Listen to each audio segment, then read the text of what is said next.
안녕하세요, 진희입니다. 안녕하세요. 네. 요즘 공부 너무 열심히 하시던데.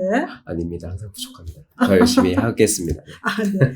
6월 21일 날 우리 새 정부 들어서 첫 대책이 발표됐잖아요. 네. 혹시 보셨어요? 네, 봤습니다. 어디서 다운로드 받아보셨어요? 누가 퍼주던데요?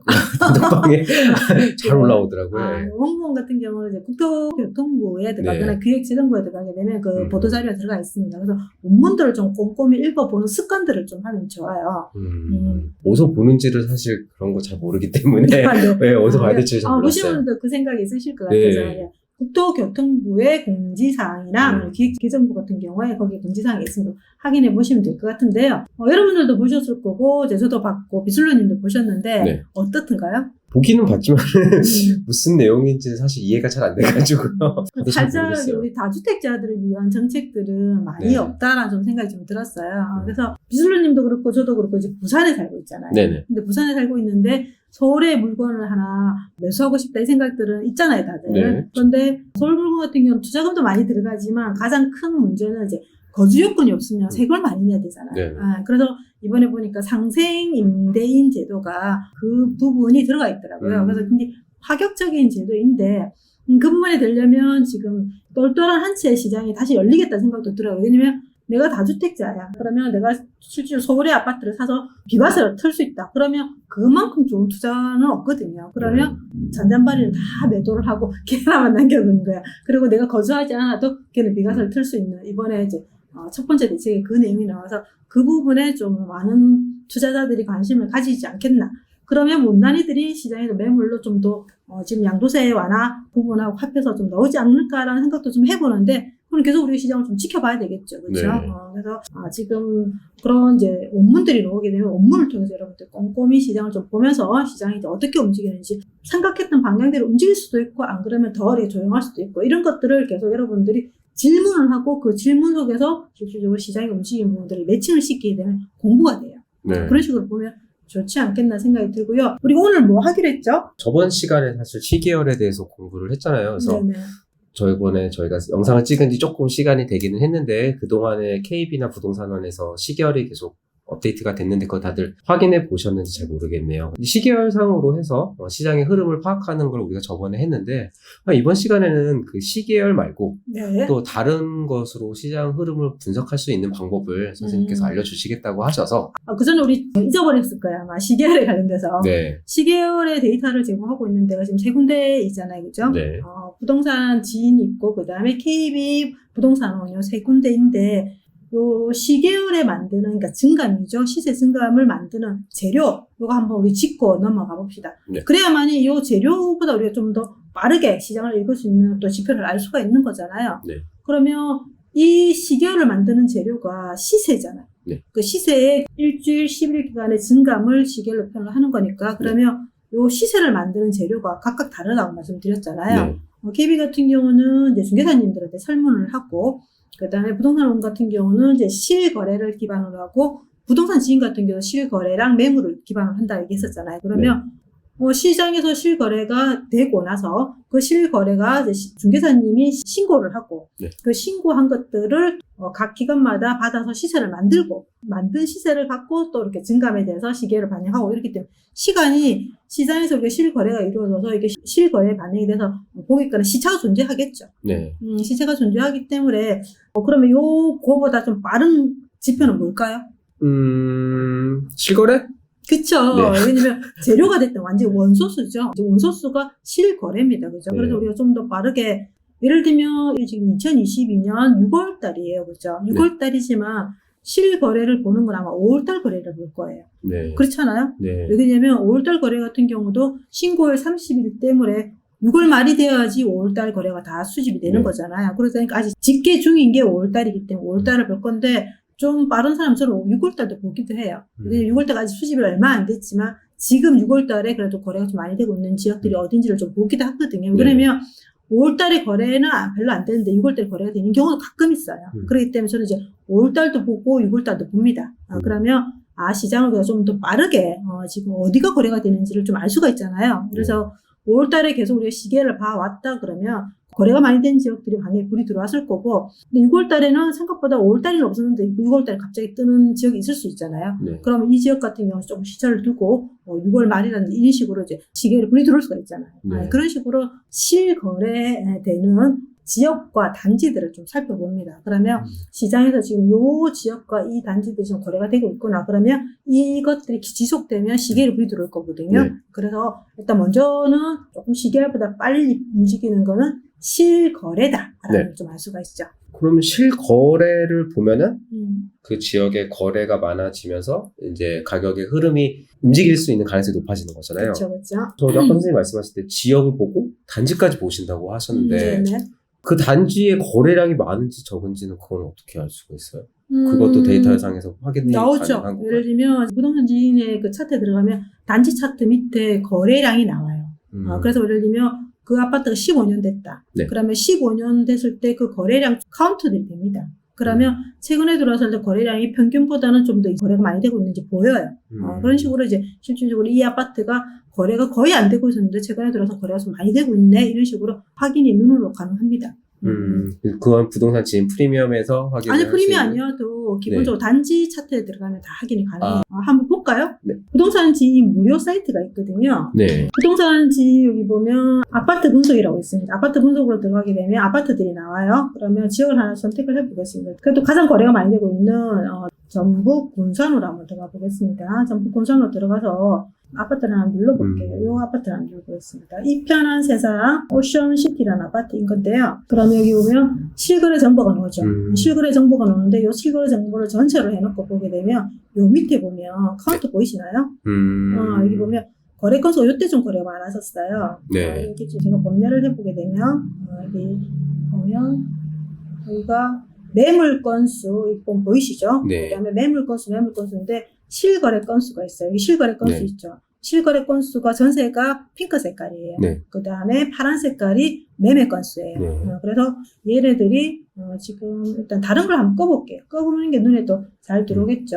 이런 식으로 꺼보게 되면 이런 식으로 보이시죠? 그러면 실거래 건수 그리고 매매 실거래 건수 전세 이렇게 보이시죠? 그럼 네. 이때 좀 거래가 많아 보이시죠? 네. 이런 식으로 건수만 체크해 놓게 되면 거래가 이때 많이 됐구나 이때는 거래가 안 되고 있구나 이런 식으로 알 수가 있어요. 그래서 이렇게 차트로 들어오셔가지고 여러 개가 켜져 있으면 잘 안 보이니까 나머지 다 꺼버리고 실거래 건수 매매 건수 이런 식으로 매매 전세 이렇게 요것만 켜놓고 보시면 네. 정확하게 보이죠. 하나 더 볼까요? 왠지 거래가 지금 거의 안 됐는데 조금 최근에 거래가 좀 많이 되고 있는 이 아파트를 한번 볼까요?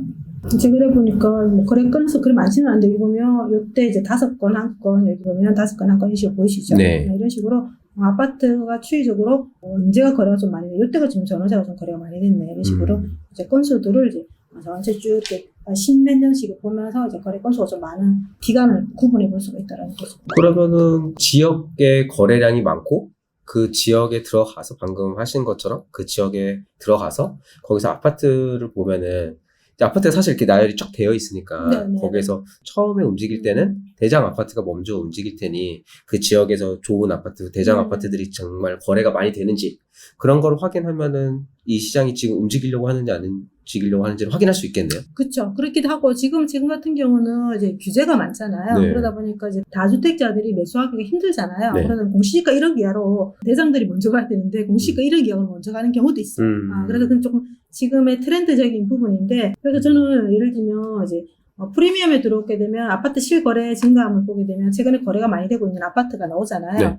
지금 보이는 것처럼 지금 전국에서 5월달에 가장 거래가 많이 이루어지고 있는 지역이 사천입니다. 네. 그러니까 다른 지역들이 지금 거래가 안 되고 있다는 거잖아요. 네. 사천 같은 경우는 워낙 인구가 작은 도시인데 네. 다른 지역들은 지금 거래가 멈춰 있다라고 볼 수 있는 건데 그러면 여기 같은 경우도 지금 거래 단지 있죠. 네. 거래 단지를 이렇게 선택을 하게 되면 거래 단지가 나와요. 네. 그러면 이 단지 같은 경우에 22평인데 13건이 거래가 됐다 나오잖아요. 그죠? 그러면 이 아파트를 이제 지도핀을 누르게 되면 아파트로 연결이 됩니다. 연결이 되기 때문에 그 아파트에 한번 봅시다. 그럼 약간 외곽이 있는 거잖아요. 네. 외곽이 있는 건데 이 같은 경우도 지금 밑에 내려와서 제가 거래를 한번 꺼볼게요. 거래를 꺼고 여기 보게 되면 지금 밑에 점들이 실거래된 거잖아요. 네. 실거래된 건데 여기 건수가 최근에 16건, 13건 이런 식으로 이쭉 봤을 때, 예를 들면 전체를 해놓고 보겠습니다. 전체를 해놓고 보게 되면, 이때 좀 거래가 많았었잖아요. 네네. 거래가 많으니까 올라왔죠. 우상향했죠. 그리고 이때도 지금 이제 쭉 거래가 별로 없다. 이때 최근에 보면 한 번 좀 거래가 많다가 최근에 보면 또 거래가 많잖아요. 엄청 많네요. 그런 식으로,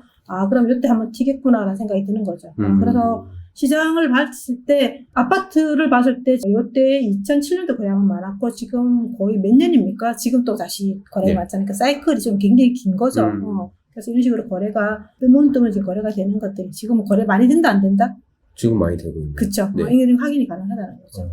그럼 지금, 얘만 거래가 될까요? 이 주변에 있는 이런 비슷한 연차들 아이들도 거래가 되겠죠. 퍼져나가듯이. 왜냐면, 사천 같은 경우는 이제 상승 초입이잖아요. 근데 워낙 작은 도시이긴 하지만, 어쨌든, 진주가 오르면서 지금 사천까지도 지금 구축도까지도 지금 움직이고 있다라고 볼 수 있는 그런 그래서 시장. 어떻게 보면 공부라는 거가 이런 식으로 지금 사천이 흘러가고 있는데 방금 말씀하셨던 요 아파트 단지 그리고 그 주변에 아파트들도 정말 말씀하신 것처럼 흘러가는지 계속 체크해보고 눈으로 확인해보는 것. 네. 그게 공부의 과정이 되겠죠? 그렇죠. 왜냐면 우리가 직접적인 경험을 하지 못한다 그러면 네. 간접적인 경험을 이런 데이터를 통해서 할 수가 있다라는 네. 거잖아요. 그게 얼마나 좋습니까? 맞습니다. 왜냐면 이거 경험치를 많은 돈을 주고 시행착오를 이렇게 얻는 것보다는 이런 형태로 데이터로서 조금만 내가 마음만 먹으면 알 수 있다라는 게 저는 굉장한 혜택이라고 생각합니다. 네. 네. 시대가 많이 좋아졌습니다. 네. 뭐 지인 덕분입니다. 네. 그러면은 방금 말씀하셨던 건 이제 매매 거래량 우리가 봤잖아요. 네네. 근데 거래량이라는 게 이제 부동산 시장이라는 게 사실 매매 거래, 전세 거래, 근데 수요가 사실 매매로 정말 사가지고 사는 수요도 있지만은 전월세에서 사는 수요도 있고 매매 거래에 대한 의미가 아까 말씀하셨죠. 매매 거래가 많이 되면 가격 상승할 가능성이 높아지는 건데 네. 전월세 거래는 어떻게 우리가 해석을 할 수 있을까요? 일반적으로 우리가 공부할 때 그래 얘기 네. 들었을 거예요. 전세 가격이 오르면 매매 가격이 오른다. 그렇죠. 그런데 전세 가격이 오르기 전에는 전조적인 현상이 거래가 활성화돼야 되는 거잖아요. 네. 그래서 지금 말씀하시는 거는 전월세 거래가 많이 이루어진다 그러면 거기 투자해도 되는지에 대한 네. 질문인 거잖아요. 그렇죠. 근데 지금 이 질문에는 이제 위험한 요소가 있어요. 위험한 요소가 있는데 어떤 요소가 있냐면 예를 들면 최근에 비슬로님이 네. 청약을 당첨이 됐어요. 네. 당첨이 됐는데 당첨되면 그 아파트는 3년 후에 입주를 하잖아요. 네. 3년 후에 입주를 하는데 그러면 그동안 집을 살까요? 안 사죠. 안 사죠. 그러면 전세나 월세나 네. 있을 거잖아요. 그렇죠. 그런데 그 동네에 전세 물건이 별로 없어. 그래서 거의 전세가율이 일반 매가보다 한 90%를 주고도 전세를 살아야 되죠. 네. 왜냐면 나는 새 집에 들어가야 되니까 대기자니까. 네. 그렇죠. 그러면 그 지역 같은 경우는 전세가 귀하고 대기자들이 많아지는 거니까 대기자들이 많다라는 것은 향후에 2년, 3년 후에 물량이 많다 적다. 많다. 그쵸. 네. 그러니까 대기자가 많으면 많을수록 네. 그 시장의 전세는 귀해질 거잖아요. 그렇죠. 그럼 전세가는 계속 올라갈 거잖아요. 올라갔죠. 그런데 대기자들은 다 그 새로운 아파트를 들어가려고 대기하는 형태인데 그 다 들어가 버리면 그 물량들이 다시금 시장에서 나와야 안 나요. 나오면 그때는 역전세가 나요. 그래서 무조건 전세 거래가 많이 되고 전세 가격이 오르는 그런 지역을 볼 때 반드시 여러분들이 확인하셔야 되는 게 있습니다. 그 지역의 미래의 입주 물량. 그러니까 지금 대기 수요자들이 많은 지역인지 안 그러면 정말 거기에 매매도 그렇고 전세도 그렇고 부족한 지역이어서 실질적으로 전세가 움직이는 거지. 요 두 개를 구분할 줄 알아요. 그러니까 우리가 보통은 갭이 적은 곳들을 투자 대상으로 일단 1차적으로 올려놓고 그런 지역들을 살펴보게 되는 건데 그렇죠. 그 단순하게 그 시점만 봐가지고 전세가율이 많이 붙었다. 그리고 갭이 적다. 투자한다. 이후 개념이 아니고 전세가율이 요즘에 최근에 이제 전세가 이렇게 올라가면서 그게 향후 입주 물량이 정말로 많지 않아가지고 매매가 상승하려고 하는 건지 아니면은 입주 물량이 많기 때문에 말씀하신 것처럼 함정으로 해서 가수요 전세가율만 높아지고 매매가는 사실 이어지지 않을 수 있는지 이거에 대한 판단을 종합적으로 해봐야 되겠네요. 그렇죠. 최근에 보니까 그 익산 있잖아요. 익산 같은 경우는 저평가 지역이었어요. 저평가 지역이어서 투자자들이 좀 많이 들어갔거든요. 근데 익산 같은 경우는 어떤 요소가 있냐면 저평가는 맞아요. 저평가는 맞는데 24년도에 물량이 많아요. 많기 때문에 그러면 투자자 입장에서는 그 지역이 메리트는 있지만 실제로 미래 물량이 많아서 출구가 힘들잖아요. 그러면 어떤 전략으로 들어가냐면 법인으로 많이 들어가요. 법인 같은 경우는 들어가서 1년 이내 매도가 가능하잖아요. 네네. 그러다 보니까 법인들이 거기에 많이 들어가서 매매 가격이 많이 올랐거든요. 그러면 그 법인들의 그 출구 시점이 비슷해요. 그러면 그 출구 시점 비슷하기 때문에 그 시장 같은 경우 일시적으로 조정을 받을 수가 있겠죠. 특히 24년째 물량을 실질적으로 앞두고 있기 때문에 네. 네, 그런 시장 같은 경우는 불인의 입장에서는 잘 이제 시장에 봐야 된다는 거죠. 어려운데 결론적으로는 뭐 당연하긴 하지만 항상 한국 입주가 많은 곳들은 우리가 조심하기는 해야 되는데 약간 말씀하신 것처럼 함정으로 다른 거에 속아가지고 홀려서 들어갔는데 알고 보니 그 입주 많은 것 때문에 속아가지고 그럴 수 있기 때문에 그런 것들을 종합적으로 더 봐야 된다는 말씀이신 거죠. 그래서 우리가 정말 입지는 괜찮은데 기업이 뭐 3,000원 안에 그러니까 소액으로 투자 가능하다 이래가지고 그것만 홀려가지고 투자를 하시기보다는 좀 더 중장기적으로. 왜냐면 우리가 매도는 신의 영역이다 얘기하잖아요. 신의 영역이 아니고 공부의 영역입니다.